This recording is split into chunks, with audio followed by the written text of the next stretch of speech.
Okay, so here are the three basic psychological needs that we humans seem to have. Need. One is connection, a need for connection. People connecting to each other, like I did with Hunter. A need for safety and feeling that you're okay, that you are not in danger.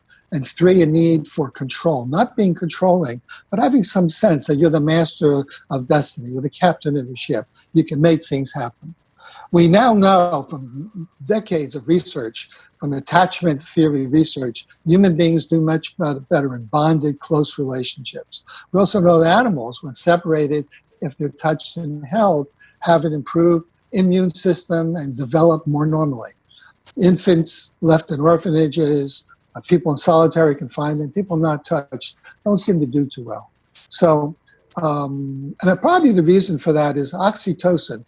When there's connection, when we're looking at each other, gazing at each other, sharing with each other, oxytocin is secreted. Oxytocin is one of the most powerful antidotes to stress hormones, particularly cortisol. As oxytocin goes up, cortisol drops. Okay. Also, there's something called heart-brain coherence. It seems that when you're in connected, close relationships, close to our cohorts, close to loved ones, family, we do better.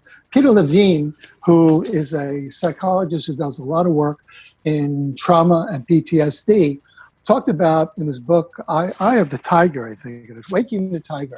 A number of years ago, was crossing the street to give a lecture, maybe at Harvard, I'm not sure.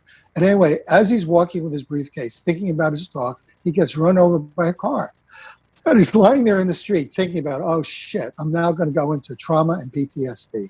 All of a sudden, out of the group of people staring at him, a young woman bends down and says to him, you're okay, you have a broken arm, but your pulse is okay, your skin color is okay, you're conscious, you've had no head injury. And it was a young intern who was on her way to the hospital to hear him talk.